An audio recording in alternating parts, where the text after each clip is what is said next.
नमस्कार विद्यार्थी मित्रांनो, आज आपण या व्हिडिओमध्ये महाराष्ट्र MCA CET यामधले जे विषय आहेत मॅथमॅटिक्स अँड रिझनिंग त्याचे महत्त्वाचे प्रश्न म्हणजे परीक्षेत नेहमी विचारले जाणारे प्रश्न आज आपण या व्हिडिओमध्ये पाहणार आहोत. त्यामुळे हा व्हिडिओ शेवटपर्यंत नक्की बघा.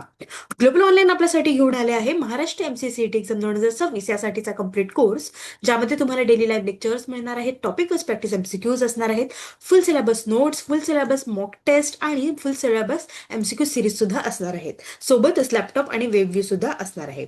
आपली जी बॅच आहे ती येत्या 2 फेब्रुवारीपासून सुरू होते आहे आणि याची फीज आहे 4,000 रुपये. आणि ग्लोबल ऑनलाईन ॲपवर आपले डेमो क्लासेस सुद्धा अवेलेबल आहे. जर का तुम्हाला एनरोल करायचं असेल तर तुम्ही दिलेल्या नंबरवर संपर्क करू शकता किंवा ग्लोबल ऑनलाईन ॲप प्ले स्टोअरवरून डाउनलोड करू शकता. चला तर मग सुरुवात करूया प्रश्नांना.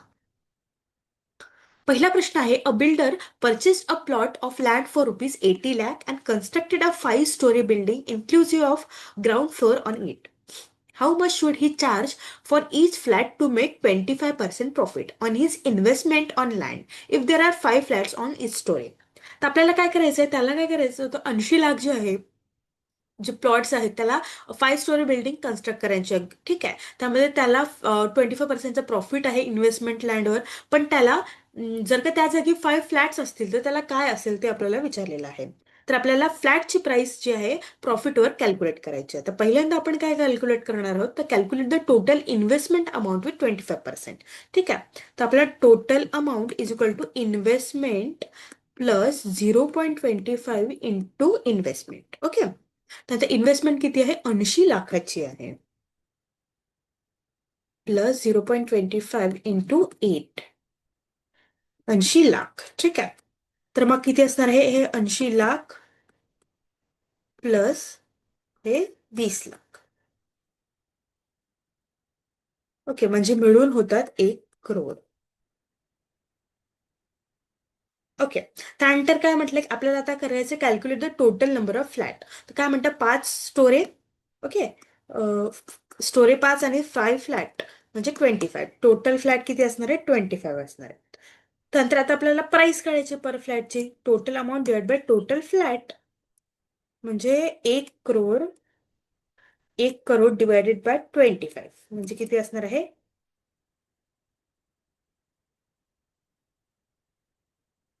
4 लाख जे आहे ते पर फ्लॅट त्यांना मिळणार. ठीक आहे, म्हणजे आपलं उत्तर काय असणार आहे, सी असणार आहे.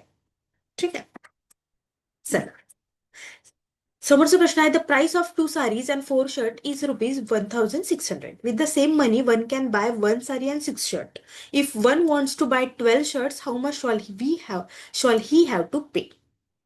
जर ठीक आहे, तर आपल्याला काय प्राइस ऑफ साडी काढायची आहे. म्हणजे इफ वन वॉन्ट्स टू, जर का त्याला 12 शर्ट घ्यायचे असेल तर त्याला किती पे करावं लागेल. तर आपल्याला एकतर व्हेरिएबल घेऊन हे सगळं करावं लागेल. तर आपल्याला एस जे आहे ते साडीची पे घेऊ प्राइस आणि एच घेऊ शर्टची. ठीक आहे, शर्ट आणि ही साडी. ठीक आहे, 2 sari plus 4 shirt is equal to 1,600. ठीक आहे, 1 साडी प्लस 6 शर्ट. ठीक आहे, 1 साडी आणि 6 त्याची पण सेम मनी आहे. ओके, त्यानंतर 2s+4h is equal to s+6h. s+4h is equal to 6h. आणि s म्हणजे 2 याची आहे 2h. हे काय झालं, this means price of 1 sari is equal to the price of 2 shirt. म्हणजे काय होणार, 1 साडीची जी किंमत आहे ती 2 शर्टांच्या बरोबर आहे, असं त्यांचा अर्थ होईल. ठीक आहे, त्यानंतर आता आपल्याला इक्वेशन जे आहे ते आपल्याला हे करायचं आहे, इथे मांडणी करायची आहे. 1 2h+6h is equal to 1,600. 2h+6h 8h म्हणजे 1,600 आणि h ची व्हॅल्यू आहे 200. ठीक आहे, तर मग एका शर्टची प्राइस किती असणार आहे, 200 रुपये असणार आहे. ठीक आहे, तर आता आपल्याला 12 शर्टची कॅल्क्युलेट करायचं, 200 गुणिले 12 म्हणजे आपलं उत्तर काय असणार आहे, 2,400. 2,400 रुपये जे आहे ते आपलं उत्तर असणार आहे. म्हणजे 12 शर्ट्सला आपल्याला 2,400 रुपये पे करायचे आहे. म्हणजे आपलं उत्तर काय असणार आहे, ए असणार आहे. ठीक आहे, अशा पद्धतीने आपल्याला ते सॉल्व्ह करायचे आहे. त्यानंतर आता आपल्याला रिझनिंगचे नंबर सिरीजचा प्रश्न आलेला आहे. आता एकंदरीत जेव्हा नंबर सिरीजचा प्रश्न आपल्या समोर येतो तेव्हा ते बघायचं की ही काय होत आहे, वाढत्या क्रमाला आहे तर ही ही तर वाढत्याच क्रमाला आहे. ठीक आहे, एक पासून सुरुवात झालेली आहे. त्यानंतर मग आपण पहिल्यांदा जेव्हा करतो तेव्हा आपण मायनस करून पाहायचं, प्लस करून पाहायचं, है ना. त्यानंतरच आपण आपले लॉजिक लावायचे. मग कोणकोणते लॉजिक लावतो आपण? एक तर minus, plus, divided by, into, है ना, स्क्वेअर, क्यूब, अशा पद्धतीचे आपण नंबर सिरीज मध्ये लावतो आहोत. हं. यामध्ये बघा, one square, one, one, 4, 3 cube 27, 4 to the power 4 to 56, and 5 to the power 3, 1, 2, 5, 6 to the power 6, 4, 6, 6, 5, use 6, and 7 to the power 7, 8, 2, 3, 5, 4, 3. म्हणजे इथे जो 3126 आलेला आहे तो आपलं चुकीचं उत्तर आहे.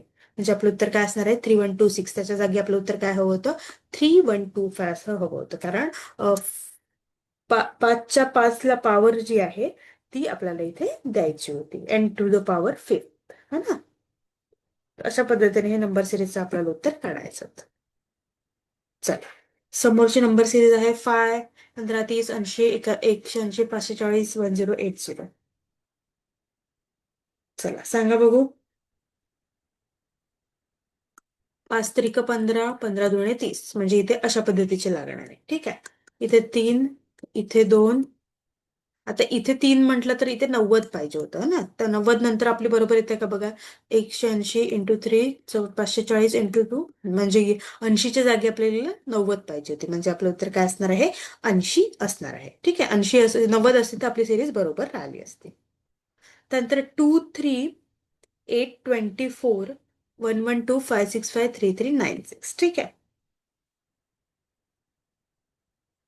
यामध्ये बघा मग 2 इंटू 1 प्लस 1, 3 इंटू 2 प्लस 2, म्हणजे किती येतात? 6, 8, 3. ठीक आहे, 8 इंटू 3 प्लस 3, 8 त्रिक 24 आणि 27. ठीक आहे, तर 27 इंटू 4 प्लस 4, म्हणजे किती येतात? 112. 112 इंटू 5 प्लस 5, म्हणजे 565. अशा पद्धतीने ही सिरीज सुरू राहते. म्हणजे 24च्या जागी आपलं उत्तर काय हवं होतं? 27 हवं होतं. म्हणजे रॉंग हे काय आहे? 24 आहे. म्हणजे आपलं उत्तर बी असणार आहे. ठीक आहे, त्यानंतर आहे 257, 161, 113, 87. म्हणजे ही बघा, ही उतरत्या क्रमाची आहे, मोठ्यापासून लहानाकडे अशा पद्धतीचा सिक्वेन्स हा जातो आहे. ठीक आहे,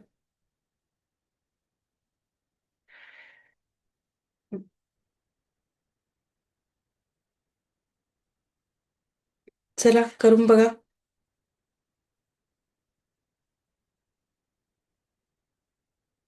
257,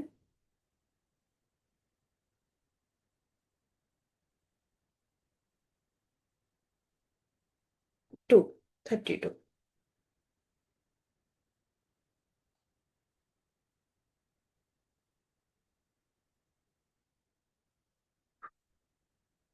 254 इंटू, हे जे सिक्वेन्स आहे ते आपल्याला बघायचं आहे. ठीक आहे, 257चा सिक्वेन्स आपल्याला पाहायचा आहे. याला मायनस करून बघा, 96 येतं. याला मायनस करा, 48. याला मायनस करा, 26. याला मायनस करा, 10. याचं 6 आणि याचं 3. अशा पद्धतीने ते येत आहे. ठीक आहे,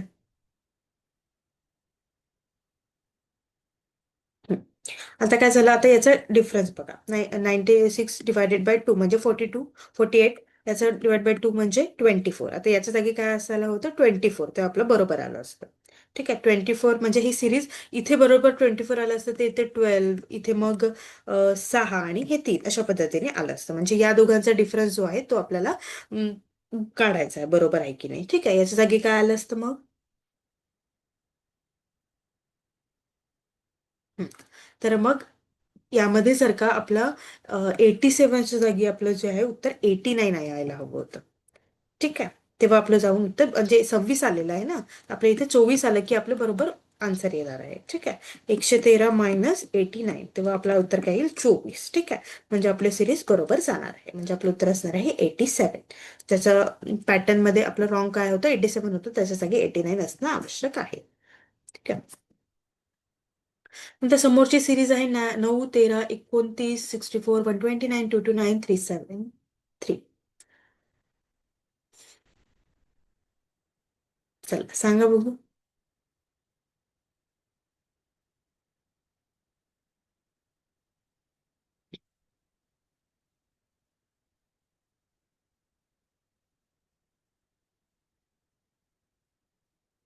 तुम्ही पण सॉल्व्ह करा, जेणेकरून तुमची पण चांगली प्रॅक्टिस होईल ना. 9 प्लस 2 स्क्वेअर म्हणजे किती? 13. ठीक आहे, 13 प्लस 4 स्क्वेअर, 13 प्लस 16 किती? 29. ठीक आहे, त्यानंतर 29 प्लस 6 स्क्वेअर म्हणजे 64. 64